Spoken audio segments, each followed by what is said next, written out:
কি বলছো ভাই? মিশমির প্রাণ ভ্রমরা আছে মানে? হ্যাঁ বৌদিমণি, প্রাণ ভ্রমরা। দাদাভাই দেখলেই বুঝতে পারবে। এই দেখ।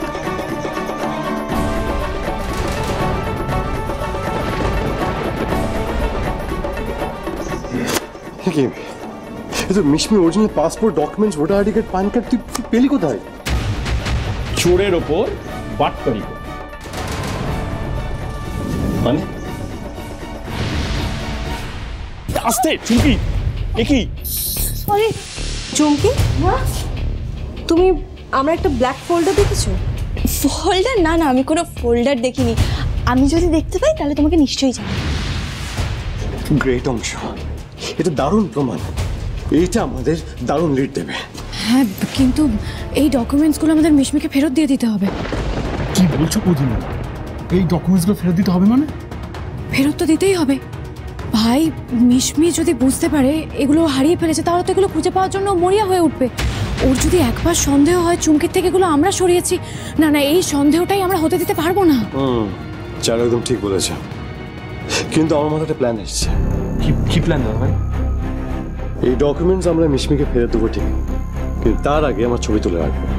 এক্স্যাক্টলি, আমি এক্ষুনি করে নিচ্ছি। অমৃতা আমার হেল্প কর।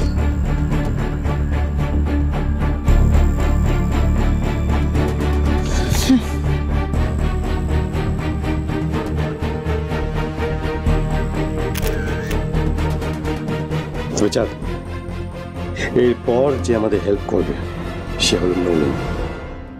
নলিনাক্ষদা? হ্যাঁ, আপনি ঠিকই বলেছেন। নলিনাক্ষদা যদি জানতে পারে আপনাকে সাহায্য করতে হবে, দ্বিতীয়বার ভাববে না, সব রকম ভাবে আপনাকে সাহায্য করবে, আমি নিশ্চিত। আপনার কাজ শুনলেও আপনাকেও সাহায্য করবে, কারণ আপনি ওর কাছে বেশি প্রিয়। হ্যাঁ, অবাক হওয়ার কিছু না, একদম ঠিক বলেছে। কারণ আপনি আপনার আসল পরিচয় আমার আগে ওকে দিয়েছিলেন। আর কতবার আপনি এটা নিয়ে কথা শোনাবেন আমাকে?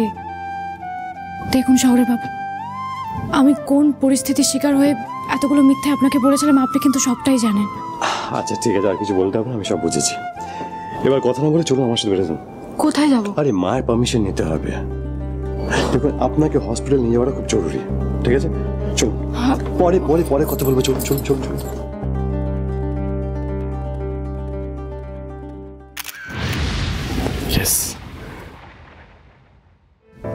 সত্যি অংশু, তোমার বুদ্ধির প্রশংসা না করে আমি পারছি না। Thank you so much Amrita. Thank you আমাকে কেন বলছো?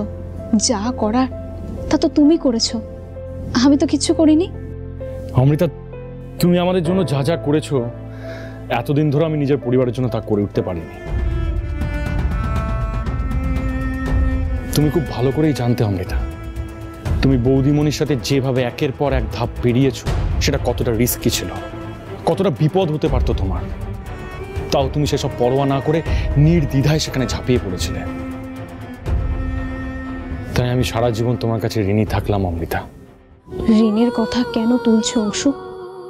এই পৃথিবীতে একটা জিনিস খুব মূল্যবান অংশু, আর সেটা হলো ভালোবাসা, তাই তো? আমি যদি কোনোদিনও তোমাদের জন্য কিছু করে থাকি, তাহলে সেটা ভালোবেসে করেছি। কিন্তু আমি তো তোমার জন্য কিছু করতে পারলাম না অমৃতা। আমি তো তোমার ভালোবাসার মর্যাদাটুকুও দিতে পারলাম না। তুমি আমার জন্য যা যা করেছো, সেটাই বা কতজন করতে পারে? সান্ত্বনা দিচ্ছ অমৃতা? আমি তো জানি আমি কিভাবে নিজের ভালোবাসাকে ধুলোয় মিশিয়ে দিয়েছিলাম। আমি কাপুরুষের মতো তোমাকে ছেড়ে এখানে চলে এসেছিলাম। আমি একবারও পেছন ফিরে তাকাইনি তোমার দিকে। আমি খুব বড় অন্যায় করে ফেলেছি অমৃতা। আমি নিজেকে ক্ষমা করতে পারি না তার জন্য।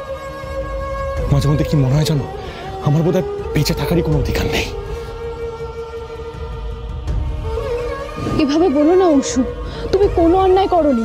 না অমৃতা, অন্যায় না করলে আমাকে ভগবান কিসের শাস্তি দিচ্ছে বলতে পারো? কেউ তোমাকে কোনো শাস্তি দিচ্ছে না অংশু, তুমি শুধু শুধু নিজে নিজে কষ্ট পাচ্ছ। আমার তো তোমার জন্য গর্ব হয়। তুমি যেটা করেছো সেটা করার জন্য সাহস লাগে। তুমি কেন নিজেকে কাপুরুষ বলছো?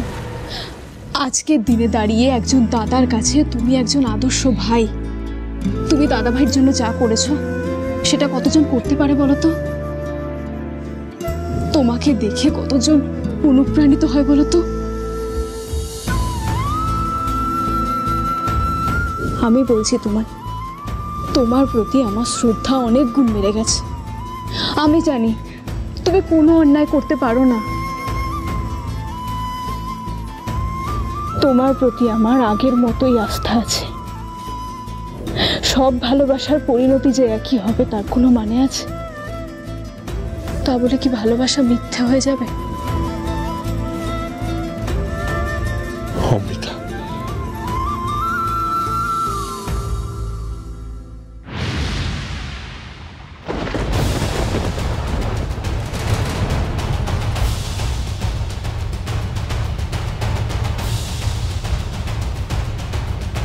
এসব কি হচ্ছে?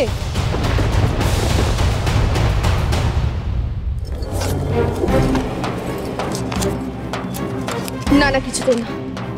এত কষ্ট করে তিল তিল করে গড়ে তুলেছি আমরা এই সম্পত্তি। আমাদের সকলের পরিশ্রম আছে এর মধ্যে। ভগবানের নামে মিসমি তোমাদের ভালোবাসা না পাক, কিন্তু মিসমিকে যাতে তোমরা কেউ ওর অধিকার থেকে বঞ্চিত না করতে পারো সেই ব্যবস্থা আমি অলরেডি করে ফেলেছি। না না, আমি কিছুতেই আমাদের এই সম্পত্তি কোনো খারাপ মানুষের হাতে দেব না, কিছুতেই না। মাঝি, আপনার জুস।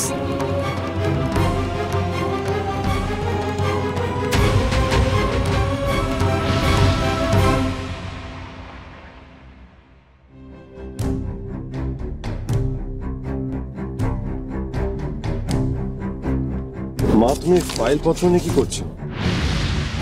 দেখছিলাম কোথায় কি আছে। হঠাৎ? আর্য, ঝড় যখন আসে তখন হঠাৎই আসে। মা, তুমি কি বলতে চাইছো ঠিক বুঝতে পারলাম না। বুঝবে, সব বুঝবে, তবে তার আগে আমাকে একটা কথা বলো তুমি। আমি যদি আমার স্থাবর অস্থাবর সব সম্পত্তি তোমার নামে করে দিই, তাহলে সেটা নতুন করে ঠিক করার কোনো জায়গা থাকে না, তাই তো? মানে? না, আমি বলতে চাইছি যদি আমি একবার কারো নামে আমার সব সম্পত্তি লিখে দিই, তারপর ধরো যদি আমি আমার মত পাল্টাতে চাই আর সম্পত্তি আবার অন্য কারোর নামে করে দিতে চাই, তাহলে কি সেটা সম্ভব? মা, মা তোমার কি হয়েছে বলো? আমি কাল থেকেই দেখছি তুমি অদ্ভুত রিয়াক্ট করছো। কি হয়েছে তোমার মা? আমি আর সময় নষ্ট করতে চাই না আর্য। যত তাড়াতাড়ি সম্ভব আমি সব সম্পত্তি তোমার নামে করে দিতে চাই। মা, হঠাৎ করে তুমি এই কথা বলছো কেন? হঠাৎ করে আমার নামে সব সম্পত্তি লিখে দেওয়ার কথা? মা, আমরা সবাই কত সুন্দর মিলেমিশে একসাথে আছি, কিন্তু হঠাৎ করে এই ভাগ বাটোয়ারার কথা কোথা থেকে আসে সেটা বুঝতে পারছি না। তুমি এত প্রশ্ন কেন করছো? আমি যেটা তোমাকে জিজ্ঞেস করছি সেটার উত্তর দাও খালি। সম্পত্তি তোমার নামে করা সম্ভব কি সম্ভব নয় সেটা বলো। আমি বেশ বুঝতে পারছি এমন কিছু হয়েছে যেটা উনি আমাদের কাউকে বলতে পারছেন না। কি হলে চুপ করে আছো কেন? আমার জানাটা খুব দরকার আর্য। কौन বলেছে মাঝি হবে না? হ্যাঁ মাঝি, আমি একটা হিন্দি ফিল্মে দেখেছিলাম আপনি যদি আগের ডেট দিয়ে কোনো সম্পত্তি সবার মধ্যে ভাগ করে দেন আর নিজের জন্য একটুখানি রাখেন, তাহলে আপনি তো বড়া সাহেবের নামে যে সম্পত্তি করবেন সেটা এটুকুই থাকবে, পুরো মালিকানা তো সে পাবে না। এসব কি বলছে বাবলি? আর্য, সত্যি এরকম হয় নাকি? হ্যাঁ মা, এটা হয়। বাবলি ঠিক করে বলতে পারেনি, কিন্তু আমি বুঝিয়ে বলছি। মা, তুমি দলিল বানিয়ে কিছু করতে পারবে না, কিন্তু নিজের বেঁচে থাকা অবস্থায় নিজের ইচ্ছায় যদি নিজের সম্পত্তি কাউকে তুমি গিফট করো, মানে আইনি ভাষায় যেটাকে গিফট ডিড বলে, তাহলেই সেটা সম্ভব।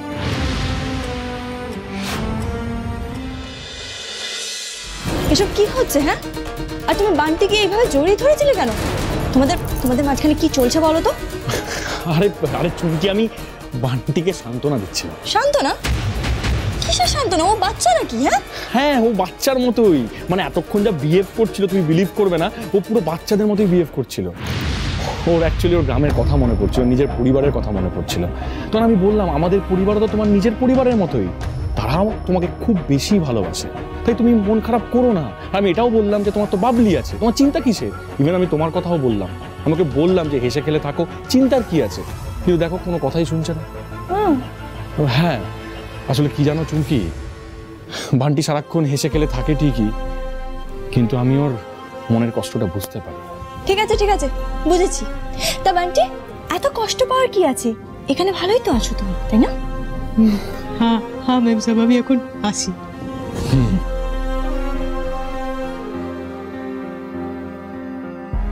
ভাগ্যিস অমৃতা বান্টি সেজে আছে, নাহলে আজ কেলেঙ্কারি হয়েছে। তো শোনো না, বলছি তোমার সাথে না আমার একটা কথা ছিল। কি কথা? আমি বলছিলাম যে এই যে আমাদের পরিবারটা তো অনেক বড়, আর আমাদের পরিবারের অনেক সম্পত্তিও আছে। তা এর মধ্যে আমাদের ভাগটা কোনটা?